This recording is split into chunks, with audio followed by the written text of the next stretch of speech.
أعوذ بالله من الشيطان الرجيم بسم الله الرحمن الرحيم الحمد لله رب العالمين والصلاة والسلام على سيدنا محمد وعليه الطاهرين اللهم صل على محمد وعلى محمد وعجل فرجهم ولا سيما بقية الله في الأراضين أما بعد سامعین محترم السلام علیکم۔ آج کا جو ہمارا درس ہے وہ صفات خدا سے متعلق ہے، یعنی خدا کی صفات، خدا کی خصوصیتیں۔ اور اس سے پہلے ہم لوگ جتنا بھی ہم لوگوں نے ابھی تک کے جو درس پڑھے ہیں اس کا یہ خلاصہ ہم تھوڑا سا دہرا دیتے ہیں، ریوائز کرتے ہیں اور یہ جلدی ہی ختم کر دیتے ہیں اس کو خلاصہ دہرا کے۔ سب سے پہلے تو ہم نے پڑھا تھا کہ دین کا تصور، یعنی دین سے ہم کیا سمجھتے ہیں۔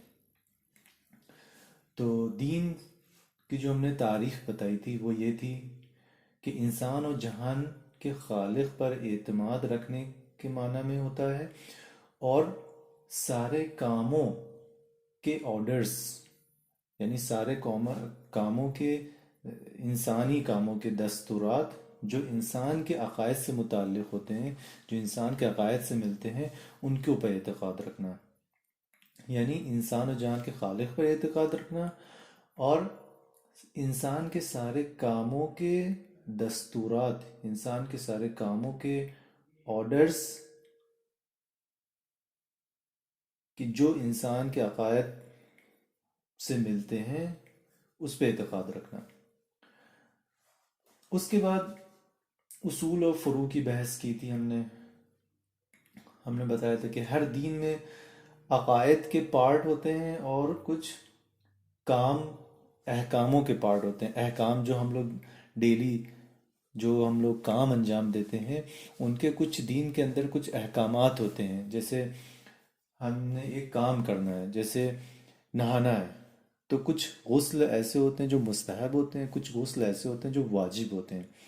تو یہ دین کے اندر یہ کاموں کے احکام بتائے جا رہے ہیں کہ یہ واجب ہے، یہ مستحب ہے، یہ مکروہ ہے، یہ حرام ہے، ٹھیک۔ تو یہ احکام ہوتے ہیں، تو دین کے سارے دینوں کے اندر ہوتے ہیں۔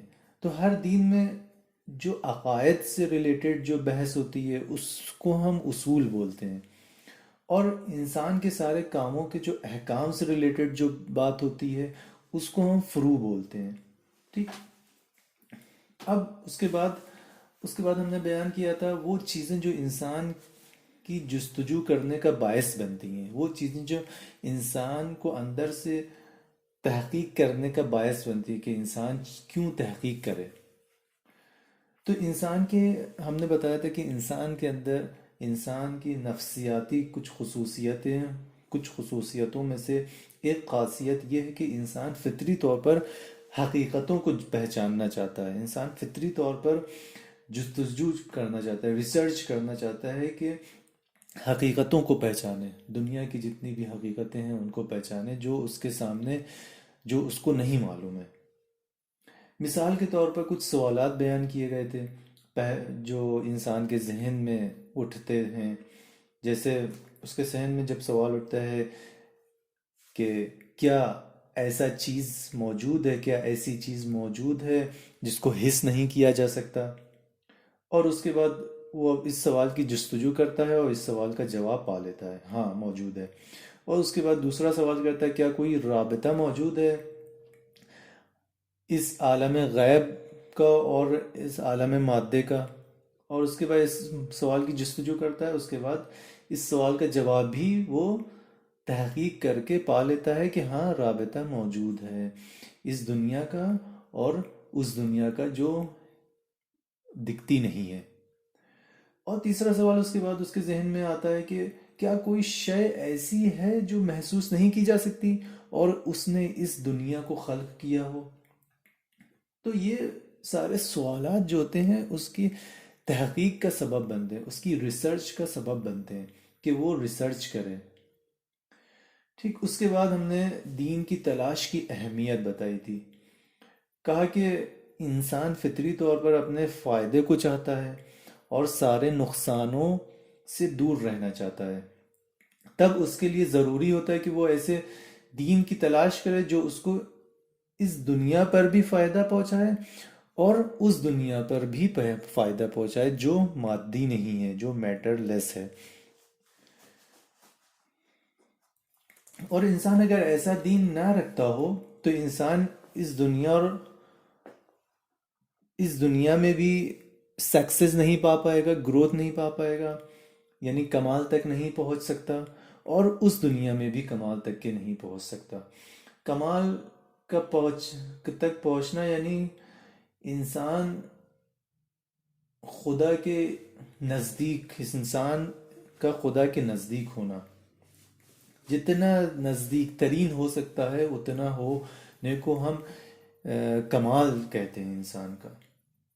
یعنی انسان کے اندر جتنی بھی خصوصیتیں ہیں، جتنی بھی خوبیاں ہیں، انسان اس کو کمال تک کے پہنچا دے، انسان اس کو کمپلیٹ حاصل کر لے، اور جتنے بھی نقص ہیں انسان کے اندر، جتنی بھی خرابیاں ہیں، انسان کمپلیٹ طور پر اس کو، پوری طور پر اس کو ختم کر دے، اس کو بولتے ہیں کمال۔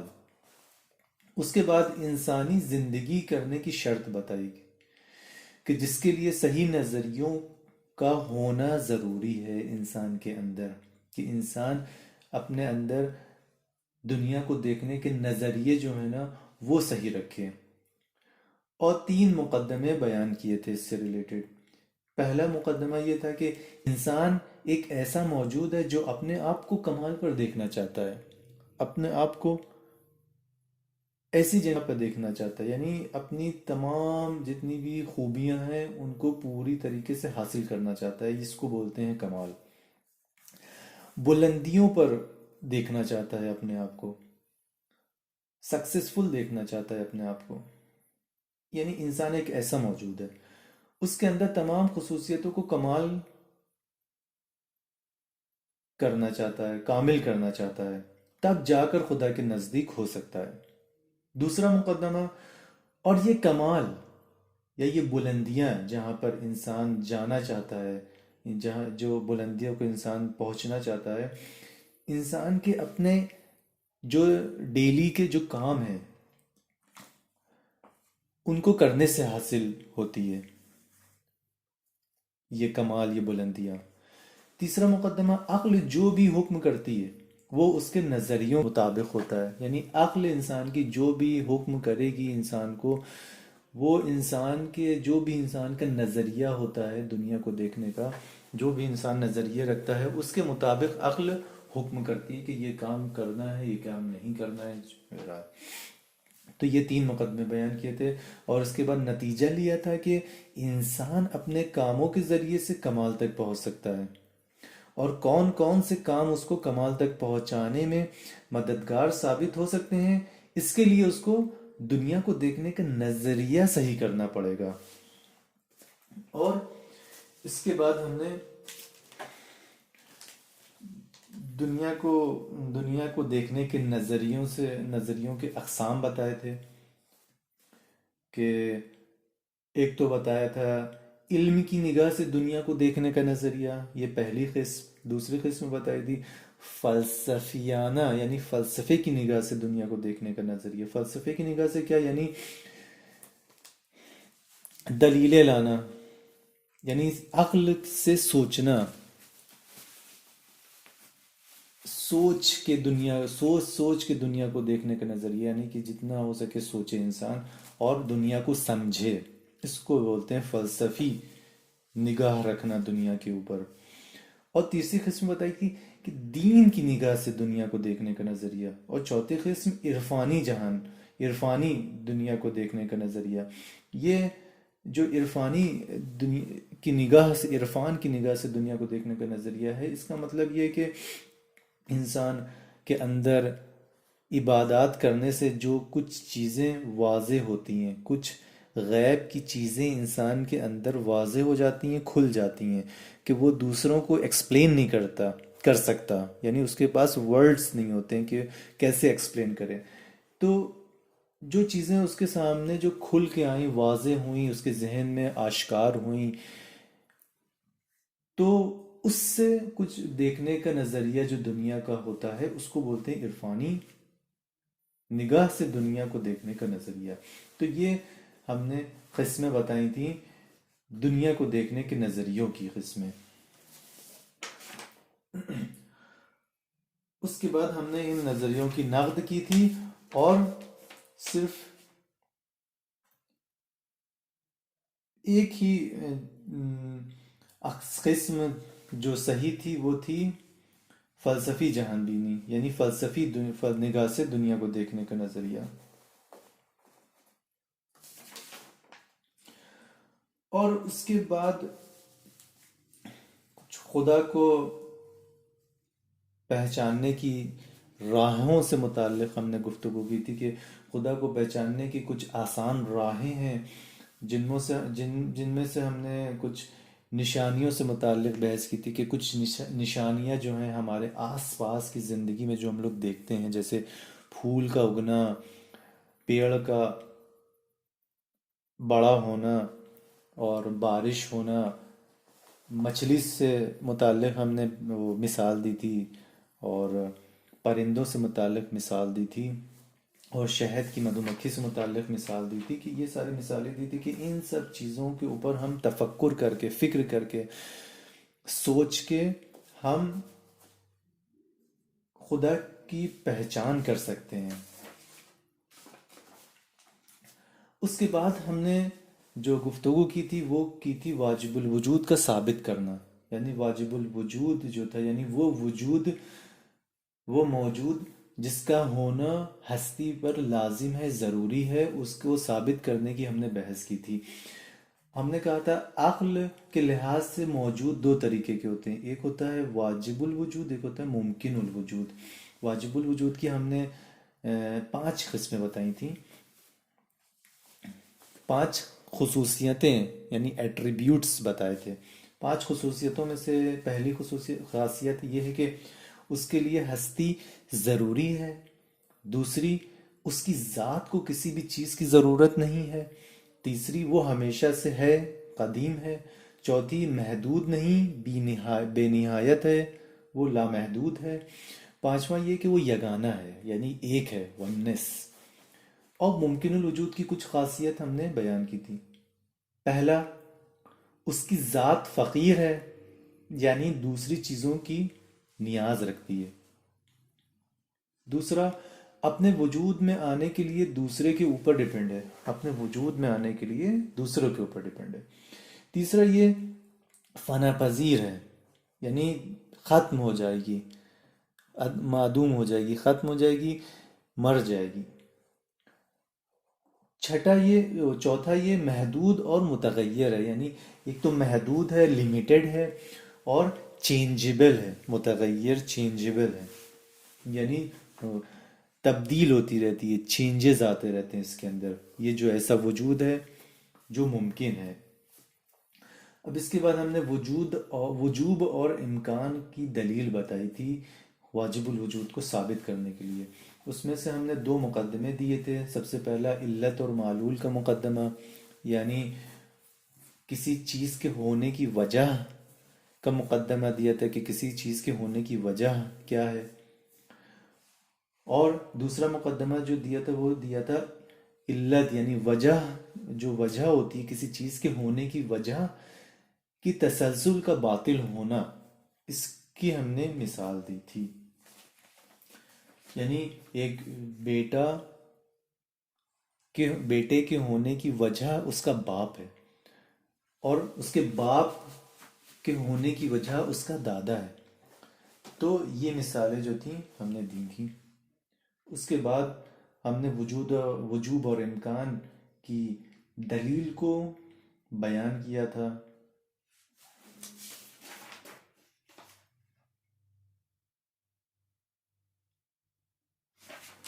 کہ جن میں سے ہم نے کہا تھا کہ علت اور معلول کی جو کاز اینڈ ایفیکٹ والی جو مقدمہ تھا اس کو ہم نے رد کیا تھا، اور دوسرا جو مقدمہ تھا علت کے یعنی وجہ کے تسلسل کا باطل ہونا، اس کو بھی ہم نے رد کیا تھا. اور ہمارے پاس تیسری حالت بچی تھی جو ہم نے کہا تھا کہ تیسری حالت یہ کہ وہ موجود جو محتاج ہے اسے اپنا وجود کسی ایسے وجود سے لیا ہے جو محتاج نہ ہو، اور وہ وجود جو محتاج نہیں ہوتا ہے کس اپنے وجود میں آنے کے لیے، اپنے ہونے کے لیے، اس کو بولتے ہیں واجب الوجود۔ تو یہ یہاں پر ثابت ہو گیا تھا۔ ہاں عزیزوں، اب ہم آج کے درس کو شروع کرتے ہیں، اور ہمارا آج کا جو درس ہے وہ ہے خدا کی صفاتیں، خدا کی ایٹریبیوٹس آف گاڈ، یعنی خدا کی خصوصیتیں۔ تو دیکھیں، بہت ساری فلسفی دلیلیں کتابوں میں موجود ہیں جو کہ ایسے موجود کو جس کا ہونا ضروری ہے یا لازم ہے یا واجب ہے ثابت کرتی ہیں، اس کے وجود کا ہونا ضروری ہے۔ اب ایسے موجود کی کچھ خصوصیتیں ہیں جو اس کو دوسرے موجودات یا مخلوقات سے الگ کرتی ہیں۔ اگر یہ خصوصیتیں بیان نہ کی جائیں تو اس موجود کے جو واجب ہے جس کا ہونا، اس کی ذات، کیونکہ اس کی ذات کا صرف واجب یا ضروری ہونا اس کی شناخت کے لیے کافی نہیں ہوتا ہے، کیونکہ ممکن ہے شاید کوئی یہ کہہ دے کہ مثلا شاید مادہ یا انرجی، یعنی میٹر یا انرجی بھی واجب الوجود ہو سکتی ہے۔ تو اب ہم کیسے اس واجب الوجود کو ثابت کریں گے کہ مادہ یا انرجی وہ واجب الوجود نہیں ہے؟ تو ہم ان دونوں میں کیسے ڈفرینشیٹ کریں گے؟ دیکھیں، میں نے کیا کہا، میں نے یہ کہا کہ ہو سکتا ہے کچھ لوگ کہیں کہ مادہ یا انرجی بھی واجب الوجود ہو سکتی ہے، در حال کہ ہم نے کہا تھا کہ واجب الوجود جو ہے وہ مادہ نہیں ہے، وہ انرجی بھی نہیں ہے، وہ میٹر لیس ہے، ٹھیک، وہ لامحدود ہے، وہ کسی کی نیاز نہیں رکھتا، وہ بے نیاز ہے۔ اور یہ مادہ و انرجی جو ہیں وہ نیاز رکھتے ہیں، بے نیاز نہیں ہے۔ تو یہ دونوں کو کیسے ہم ڈفرینشیٹ کریں گے؟ وہ ہم ڈفرینشیٹ کریں گے واجب الوجود کی خصوصیتوں کو بیان کر کے، کہ اس کے اندر کون کون سی خصوصیتیں ہیں اور کون کون سی خصوصیتیں نہیں ہیں۔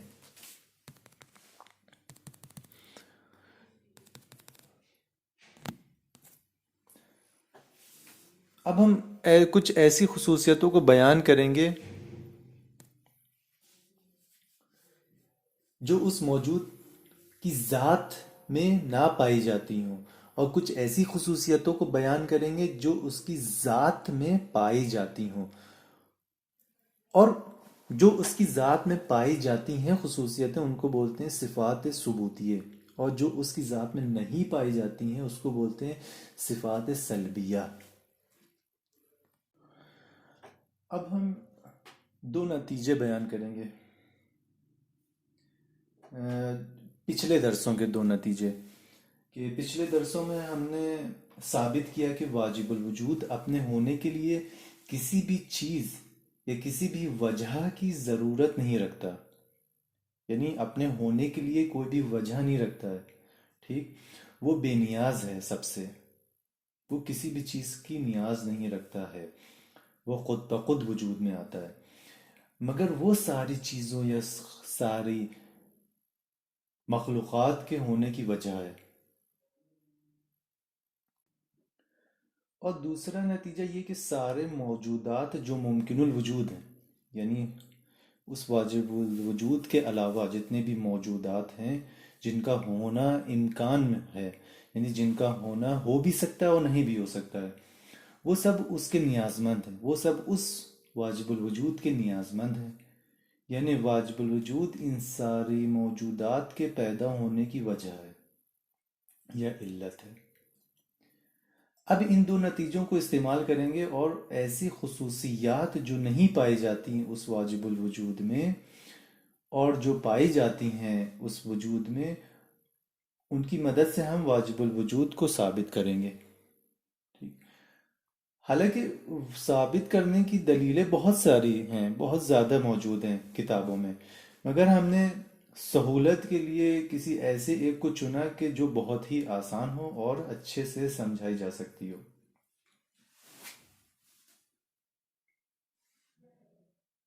دیکھیں، سب سے پہلے تو ہم یہ بیان کریں گے خدا کا ازلی اور ابدی ہونا. یہ خدا کی، یہ واجب الوجود کی ایک خاصیتوں میں سے ایک خاصیت ہے کہ خدا ازلی ہے اور ابدی ہے. ازلی اور ابدی کا کیا مطلب ہے؟ تو بہت زیادہ آپ نے سنا ہوگا کہ ازلی اور ابدی ہونا. دیکھیں، ازلی ایسی شے یا چیز کو بولتے ہیں جو ہمیشہ سے موجود ہے. یعنی وہ ایسا اول ہو کہ جس کے آگے کوئی بھی موجود نہ ہو، وہ سب سے پہلا وہی ہو، اس کو بولتے ہیں ازلی. ٹھیک. اور ابدی کا کیا مطلب ہے؟ جسٹ اپوزٹ ہے اس کا. ایسی شے یا چیز کو بولتے ہیں جو ہمیشہ سے موجود ہے یا ہمیشہ، جو ہمیشہ سے، معذرت چاہتا ہوں، ابدی یعنی ایسی چیز یا شے کو بولتے ہیں جو ہمیشہ سے، جو ہمیشہ رہے گی ان فیوچر. یعنی ایسا آخر، یعنی ایسا لاسٹ جس کے بعد کچھ بھی نہ ہو، اس کو بولتے ہیں ابدی. قدیم کیا ہے؟ قدیم یعنی جو موجود ازلی ہو اور ابدی بھی ہو، اس کو بولتے ہیں قدیم.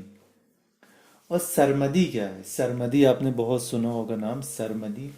خدا کی خصوصیتوں میں سے ایک ہے، اور خدا کے ناموں میں سے بھی ایک نام اس کو بولتے ہیں سرمدی. وہ ایسا موجود جو ازلی ہو، یعنی ہمیشہ سے موجود ہو، اور ابدی ہو یعنی ہمیشہ رہے، اور قدیم ہو یعنی ازلی اور ابدی دونوں ایک ہی جگہ پہ موجود بھی ہوں. تو یہ سرمدی کا مطلب یہ ہے، یعنی ازلی بھی ہو اور ابدی بھی ہو.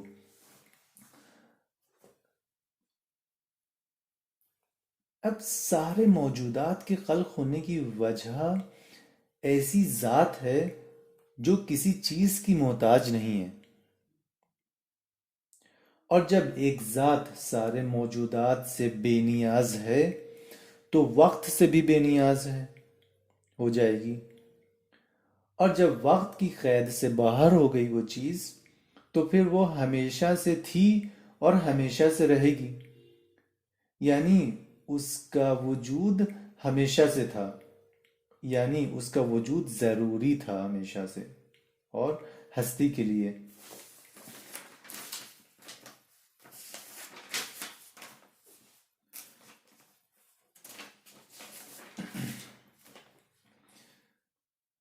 تو یہ تو تھی کچھ خدا کی صفاتیں جو ازلی تھی، ابدی تھی اور سرمدی تھی، کہ جن کو ہم نے اس طریقے سے بیان کیا. اب خدا کی وہ صفاتیں جو اس میں نہیں پائی جاتی ہیں، اور جو ان کو ہم ڈینائی کریں گے ان سے، خدا کے وجود سے. اور اس کو بولتے ہیں فارسی میں سلبی صفاتیں، سلبی خصوصیتیں، اور انگلش میں بولیں گے نگیٹو ایٹریبیوٹس. اب کچھ ان خصوصیتوں کے ذیل میں ایسی خصوصیتیں بیان کریں گے جو اس کی ذات میں، کہ جس نے ساری ہستی کو بنایا، نہیں پائی جاتی ہیں. جیسے اس کی ذات کا مرکب ہونا، جیسے اس کی ذات کا مرکب نہ ہونا، یعنی کسی دوسری چیزوں سے مل کر نہ بنا ہو، یعنی کمبینیشن لیس ہو. یعنی اس کا وجود، اس کی ذات کسی دوسری چیزوں سے مل کر کمبینیشن نہ ہو اس کی ذات، یعنی ایک ہو، بسیط ہو، جس کو انگلش میں بولتے ہیں سبٹل. کیونکہ ہر وہ چیز جو کسی دوسری چیز سے مل کر بنی ہوتی ہے وہ کبھی بھی بے نیاز نہیں ہو سکتی. یعنی وہ چیز اپنے آپ کو بنانے کے لیے یا وجود میں آنے کے لیے، بننے کے لیے، وہ دوسری چیزوں کے اوپر ڈپینڈ ہوتی ہے. یعنی دوسری چیزوں کے اوپر نیاز رکھتی، ضرورت رکھتی دوسری چیزوں کی. اس وجہ سے وہ کبھی بھی بے نیاز نہیں ہو سکتی. اس لیے، اور پہلے ہم نے ثابت کیا کہ واجب الوجود بے نیاز ہوتا ہے، اس لیے یہ صفت یعنی مرکب ہونا واجب الوجود کی صفت میں سے نہیں ہو سکتا. اس وجہ سے واجب الوجود مرکب نہیں ہوتا. یعنی اس کا وجود جو ہے، یعنی جس وجود نے ہستی کو بنایا، وہ بے نیاز ہے، اور اس کی ذات بسیط ہے، یعنی سبٹل ہے، یعنی مرکب نہیں ہے، یعنی بہت ساری چیزوں سے مل کر نہیں بنی ہے، کمبینیشن لیس ہے اس کی ذات۔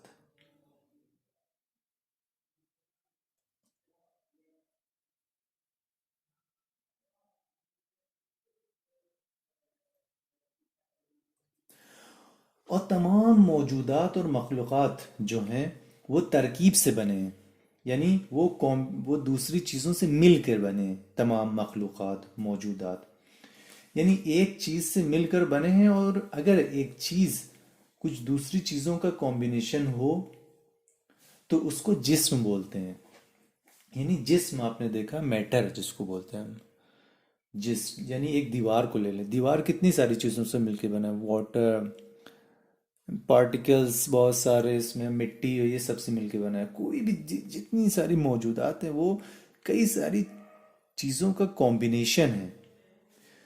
تو جس اس چیز کو بولتے ہیں جو مادہ، جو میٹر دو تین چیزوں سے مل کر بنا ہوتا ہے، اس کو بولتے ہیں جسم۔ اور کوئی بھی موجود جو جسم رکھتا ہو وہ واجب الوجود نہیں ہو سکتا۔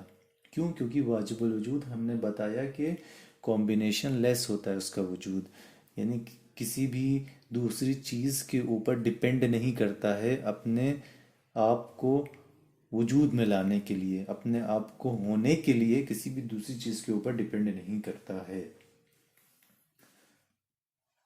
اب دوسری جو ہم نے صفت بتائی تھی جو اس واجب الوجود میں نہیں پائی جاتی ہے، وہ ہوتا ہے دکھنا اس کا، اس کو دیکھا نہیں جا سکتا، we can't see him۔ وہی چیزوں کو آنکھوں سے دیکھا جا سکتا ہے جو جسم رکھتی ہیں۔ تو ابھی ہم نے بتایا، اور واجب الوجود جسم نہیں رکھتا، تو ہم اس وجود کو کیسے دیکھ سکتے ہیں جو جسم نہ رکھتا ہو؟ تو یہ بھی ڈینائی ہو جاتی ہے، یہ بھی رد ہو جاتی ہے صفت، کہ اس واجب الوجود میں یہ صفت نہیں پائی جاتی، یعنی اس کو دیکھا ہی نہیں جا سکتا۔ اور تیسری جو ہم نے صفت بیان کر رہے ہیں وہ ہے محدود ہونا اس کا، یعنی اس ذات، جو ایسی ذات ہے جو بے نیاز ہے، جو جسم نہیں رکھتی ہے، جو مادہ نہیں رکھتی ہے، جس کو دیکھا نہیں جا سکتا، وہ محدود نہیں ہو سکتی۔ کیسے؟ اب جب وہ جسم نہیں رکھتی تو پھر مکان کی قید سے باہر ہو گیا، یعنی ایک چیز میٹر لیس ہے، ایک چیز ڈائمینشنز نہیں رکھتی ہے، نہ ایکس ڈائمینشن ہے، نہ وائی ڈائمینشن ہے، نہ زیڈ ڈائمینشن، یعنی نہ 2D ہے، 2 ڈائمینشن ہے، نہ 3 ڈائمینشن ہے۔ تو جب اس کے اندر کوئی مادہ نہیں ہے، کوئی میٹر نہیں ہے، تو تو وہ کہاں پر پائی جائے گی؟ کوئی جگہ تو ہونی چاہیے نا۔ تو جب وہ ہے ہی نہیں، جسم ہی نہیں ہے، تو جگہ کا نام ہی نہیں ہوتا ہے، تو مکان کا سوال ہی نہیں اٹھتا ہے۔ اور جب مکان سے باہر ہے تو وہ محدود بھی نہیں ہو سکتی۔ محدود وہی چیز ہوتی ہے جو مکان رکھتی ہے، جو چیز جسم رکھتی ہو، جو چیز جسم نہیں رکھتی وہ محدود نہیں ہوتی ہے۔ اور پھر لامحدود ہے وہ، کیونکہ مکان اس کے لیے تصور کر سکتے ہیں جو کہ لینتھ یا چوڑائی رکھتا ہو، نہیں کر سکتے ہیں، تو وہ چیز لامحدود ہے۔ جسم کی ایک بہت ہی ضروری خاصیت یہ ہے کہ وہ چینج ہوتا رہتا ہے، یعنی جسم کے اندر دیکھیں، ایک جو جسم ہوتا ہے، دیکھیں جتنا بھی میٹر ہے نا وہ الیکٹران اور پروٹون سے مل کر بنا ہوتا ہے، اور آپ کو معلوم ہے الیکٹران اور پروٹون ہمیشہ موو کرتے رہتے ہیں، الیکٹرانز ہمیشہ موو کرتے رہتے ہیں اور چینج ہوتے رہتے ہیں، یعنی ایک وقت گزرتا جاتا ہے اور ان کی ایج میں چینجز آتے رہتے ہیں، یعنی وہ بڈھے ہوتے رہتے ہیں اور وہ اپنی موت کی طرف بڑھتے رہتے ہیں، اپنی خاتمے کی طرف بڑھتے رہتے ہیں۔ اور ایک وقت ایسا آئے گا کہ سارا مادہ کی جتنی بھی حرکت ہے، سارے مادے کی جتنی بھی حرکت ہے وہ سب رک جائے گی، ختم ہو جائے گی، فنا ہو جائے گی۔ تو جتنا بھی جسم ہے اس مخلوقات کے اندر، جو مخلوقات بنی ہے، موجودات ہے اور جسم رکھتی ہے، وہ چینج ہوتا رہتا ہے وہ جسم۔ اور ایک جسم یا ایک مخلوق کبھی بھی وقت کی قید سے باہر نہیں ہو سکتی، کیونکہ جب بھی وہ پیدا ہوگی یا بنے گی تب اس کو کہا جائے گا کہ یہ اس وقت پیدا ہوئی، ٹھیک؟ یعنی وہ ہمیشہ سے نہیں تھی، یعنی ایک خاص وقت میں وہ وجود میں آئی، تو اس وجہ سے وہ کبھی بھی وقت سے باہر نہیں جا سکتی، وہ ہمیشہ محدود رہے گی وقت کے اندر اور مکان کے اندر محدود رہے گی۔ اس لیے یہ جو صفت ہے محدود ہونا، یہ خدا کی صفاتوں یا واجب الوجود کی صفاتوں میں سے نہیں ہے۔ کلی طور پر کہیں تو ہر طریقے کا نقص یا کمی یا محدودیت کو سلبی صفات بولتے ہیں، سلبی صفاتیں یا نگیٹو ایٹریبیوٹس بولتے ہیں۔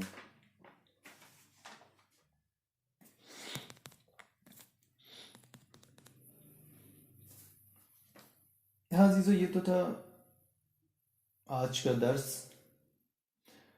انشاءاللہ اس کے بعد ہم ہستی کے بننے کی وجہ سے ریلیٹڈ گفتگو کریں گے۔ ٹاپک ہے ہستی جو ہے ہماری، یا یونیورس جس کو بولتے ہیں انگلش میں، یونیورس کے بننے کی وجہ یعنی کاز آف آل کریشن، اس ٹاپک پہ ہم گفتگو کریں گے انشاءاللہ۔